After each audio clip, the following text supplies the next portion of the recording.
dengan Mbak Yanti Antoni. Jadi di sini ada pertanyaan, kenapa katanya kalau berdekatan dengan teman badannya kerasa merinding, tapi dengan teman yang lain tidak merinding.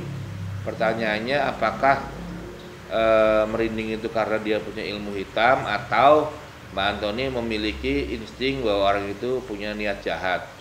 Begini, saya jelaskan bahwa Mbak Antoni terlalu berpikiran buruk. Jangan berburuk sangka dulu. Ada kerasa nempel ke orang merinding, kenapa dibilang ilmu hitam? Ada dekat sama orang, kita bisa merasakan kenapa kita langsung bereaksi bahwa orang itu punya niat jahat. Menurut saya berburuk sangka itu tidak baik. Apalagi kita baru cuma sekedar dekat ngobrol, kemudian ada merinding, wah dia pasti penjahat atau punya ilmu hitam. Coba pemikiran itu dibuang supaya Mbak lebih enak menjalani hidup. Yang pertama adalah bahwa kalau kita bisa merasakan seperti merinding, itu artinya kawan kita itu pertama kita mempunyai kepekaan terhadap keilmuan. Kemudian yang kedua, kawan kita berarti punya energi yang baik. Dia punya keilmuan yang biasanya keilmuannya itu bertujuan untuk hal baik. Jadi bukan ilmu hitam, hal baik. Sebab kalau ilmu hitam itu bukan merinding, tapi kita akan merasa tersakiti, badannya begitu deket kayaknya berasa kayak mau pilek, hidung basah, tiba-tiba badan nggak enak gitu. Nah itu baru kalau cuma merinding itu artinya tubuh kita merespon, sama seperti saat tangan kita didekatkan dengan sisir plastik atau digosokkan, itu karena ada magnet statis. Waktu bulunya merinding, apakah sisir itu adalah ilmu hitam? Apakah plastik itu adalah ilmu hitam? Kan bukan. Jadi jangan selalu mengkaitkan hal-hal yang tidak wajar, dikaitkan pasti negatif. Harus ingat bahwa dunia itu diturunkan berpasangan, ada positif, ada negatif. Begitu kita dilahirkan sebagai wanita atau sebagai pria, semua ada pasangannya. Jadi semuanya ada baik dan ada tidak baik. Kalau misalnya kita bilang alam ini semua diturunkan berpasangan, laki-laki, perempuan, ada asli, ada palsu, ada hitam, ada putih, itu semua berpasangan. Jangan selalu melihat dari satu sisi. Oh, perasaan saya kok dekat dia kok kayak merinding, ilmunya pasti hitam. Siapa yang bilang ilmunya hitam? Kita dekat-dekat TV juga, kalau TV dimatikan, tangan kita juga merinding juga. Apakah TV itu ilmu hitam? Jadi jangan selalu kaitkan sesuatu yang namanya merinding dengan ilmu hitam. Tidak benar. Kalau kita menjadi peka, bisa merasakan sesuatu, itu peruntungan buat kita. Berarti kita punya kelebihan yang orang lain tidak punya. Yang tadinya kita tidak tahu menjadi tahu. Oh, ternyata dia punya ilmu. Entah apapun ilmunya. Biasanya ilmu berkaitan dengan dunia pengobatan. Kemudian Mbak Yanti Antoni ini adalah pertanyaan lagi. Kalau saya pelihara ikan koi di ruang tamu, di rumah saya ada 7 ekor. Boleh tidak? Karena kemarin saya pelihara 9 ekor, mati 2 ekor karena kehabisan oksigen. Begini ceritanya. Jadi kalau kita piara ikan, sebetulnya berapapun gak ada masalah. Tetapi kalau kita berkaitan dengan satu jenis, kaitan dengan jenis-jenis energi, dikaitkan dengan kekuatan alam spiritual, dikaitkan dengan kekuatan alam, itu jumlahnya yang terbaik 9. 1 ekor diwarnakan hitam. Jadi kalau kita nanti misalnya hampir ada mengenai sesuatu yang berbahaya buat kita, biasanya si hitam itu akan mati. Itu adalah satu proses kepercayaan turun-temurun dari sejak zaman dulu yang kalau dicoba, percaya tidak percaya, terjadi. Jadi kalau kita misalnya melihara ikan di rumah, kemudian mati satu, tiba-tiba mati satu tanpa sebab, ya biasanya ada hal lain yang akan menimpa kita. Seperti itu.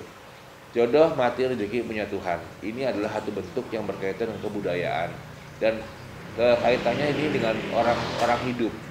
Kalau kita hidup makan nasi aja enak. Tentu kalau kita pakai nasi, pakai lauk pauk dan lain-lain, itu menjadi warna, akan menjadi lebih enak.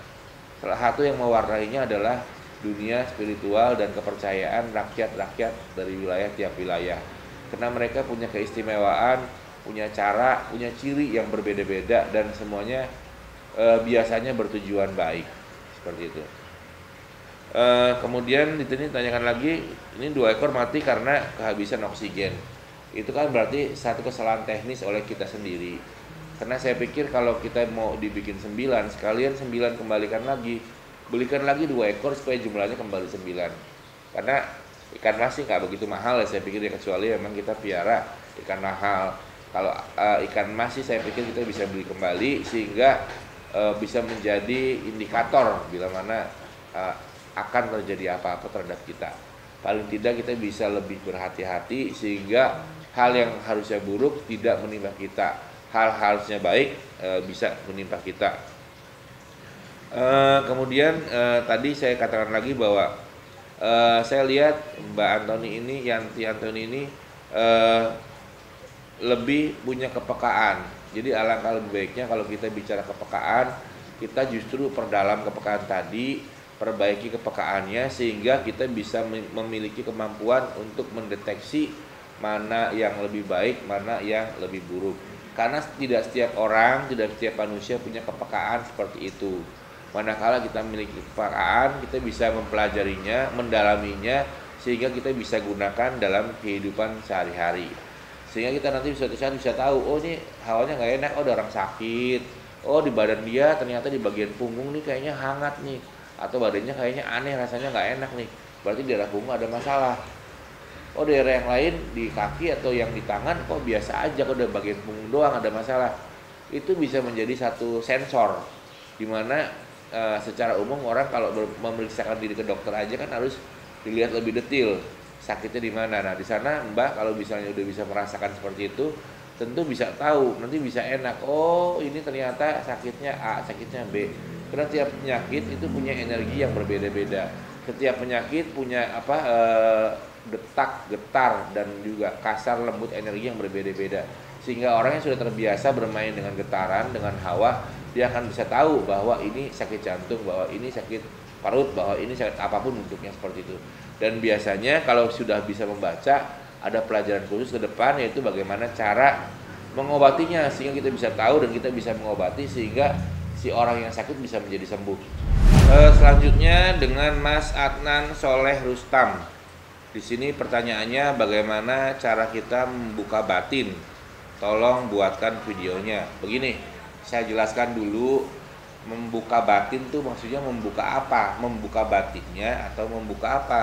Apa kita ini punya penderitaan yang besar sehingga perlu dibuka untuk dikeluarkan, atau bagaimana? Kalau membuka mata batin itu lain lagi, berarti mata batinnya kita buka. Jadi kalau orang punya beban pikiran banyak, udah buka aja batinnya. Dibuka supaya apa? Supaya ringan, supaya bisa hidup seperti orang pada umumnya, supaya tetap bisa tertawa, bisa nyengir-nyengir, bisa mangap-mangap, bisa melakukan kegiatan-kegiatan yang orang lain lakukan. Nah, tapi kalau kita bicara membuka mata batin, itu berarti kaitannya dengan kepekaan, berkaitan dengan keilmuan. Mata batin itu walaupun namanya mata batin, ini ada beberapa. Yang pertama mata batin yang ada di mata, mata batin yang ada di telinga, dan mata batin yang ada di hati. Ketiga mata batin ini adalah mata batin pada manusia. Kalau semuanya nanti bersatu, itu akan menghasilkan sebuah kombinasi yang merupakan jawaban dari sebuah tantangan di luar, yang merupakan keistimewaan khusus sehingga kita bisa menjawab hal-hal yang orang lain tidak tahu, sehingga kita bisa mengetahui berita sebelum orang lain tahu. Jadi kalau kita kembalikan kepada misalnya kepekaan mata batinnya di mana? Di mata misalnya. Artinya itu kita bisa mempunyai penglihatan seperti Superman, melihat tembus pandang. Kita juga bisa melihat sesuatu yang jauh yang kita inginkan. Kalau kita bicara pengobatan sangat berguna. Jadi nggak perlu pakai ronsen, kita udah tahu oh di jantungnya ada A, di ususnya ada B dan lain-lain. Nggak perlu kita ronsen, mata kita udah bisa melihat.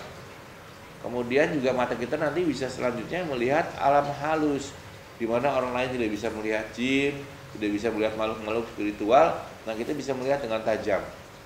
Jadi membuka mata batin di sini dalam arti membuka matanya dulu, sehingga matanya punya kepekaan, matanya mempunyai keistimewaan bisa melihat tidak cuma yang nyata tetapi yang juga gaib. Kita harus bisa membedakan antara halusinasi dan melihat yang sebenarnya. Membedakannya bagaimana caranya? Membedakannya adalah dengan cara berlatih. Sama seperti kita naik sepeda, pertama kali belajar ya jatuh-jatuh. Tapi kalau udah mahir naik sepedanya bisa ngebut, bisa jumping, bisa muter-muter di lantai, seperti itu. Begitu pula dalam membuka mata batin. Pertama kali belajar, kadang-kadang banyak orang yang banyak melakukan kesalahan.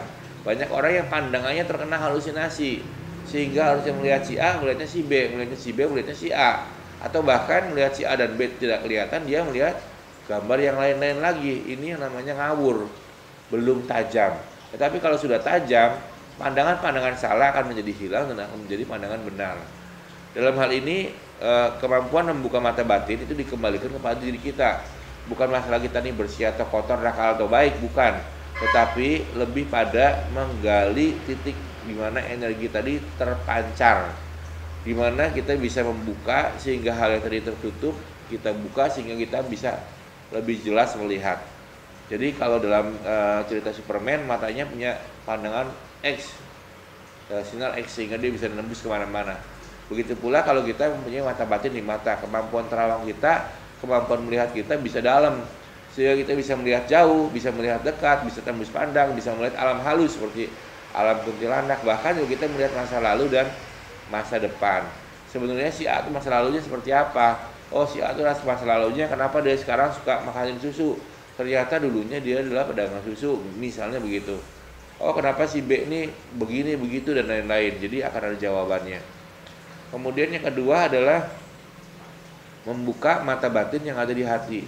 Jadi kalau tadi di mata, dengan penglihatan, di hati ini bicara. Jadi bagaimana kita bisa mengerti bukan pembicaraan itu sebuah halusinasi, tapi dengan latihan yang baik, dengan proses yang benar, kita akan mendapatkan pembicaraan dengan hasil sebenar-benarnya, bukan rahasia dan juga bukan tertipu. Seperti itu, sehingga kita bisa memberikan satu informasi akurat kepada publik. Sehingga kita bisa memberikan informasi yang benar, informasi yang tidak salah kepada masyarakat umum. Kembali lagi bahwa kalau kita bicara ilmu terawang, ilmu kontak batin itu adalah satu paket.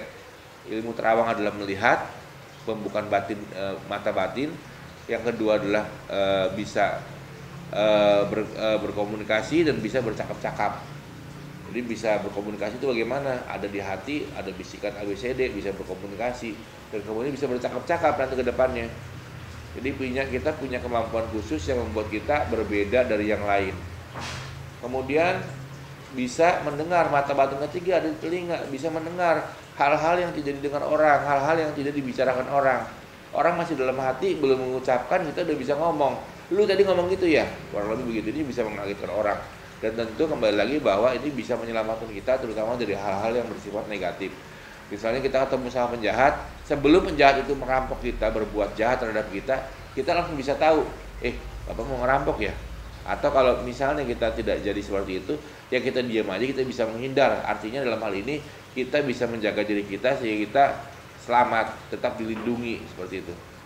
Kemudian mata batin yang selanjutnya yaitu mata batin yang ada di hati, bagaimana ketajaman indera kita, bagaimana ketajaman hati kita, sehingga kita bisa sampai titik melihat alam lain, kemudian melihat berbicara dengan makhluk-makhluk alam lain, berbicara dengan orang-orang yang sudah mendahului kita, bahkan berbicara dengan orang-orang yang ada di depan kita, atau berbicara dengan orang-orang yang masih hidup dengan jarak yang jauh, seperti itu. Nah, kalau kita menguasai ilmunya, tentu kita mempunyai kemampuan yang khusus. Bila mana kita melatih kemampuan kontak batin tadi, kemampuan mata batin tadi, dan kemampuan mendengar dengan sangat baik, maka kita akan menjadi manusia yang istimewa. Karena informasi apapun yang harusnya tidak bisa kita terima, tidak bisa kita dapatkan, kita bisa dapatkan dengan mudah.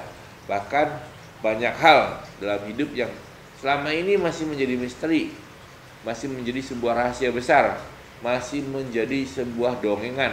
Nanti kalau kita bisa mendengar dengan cara kita yang orang lain tidak mendengar, bisa berbicara dengan orang-orang yang kita mau tanpa orang lain bisa tahu, kemudian bisa juga berbicara dengan hal-hal khusus dalam dunia ini, maka orang tersebut akan mempunyai peruntungan yang baik, akan mempunyai satu kelebihan yang luar biasa, dan itu harus dipelihara tentunya.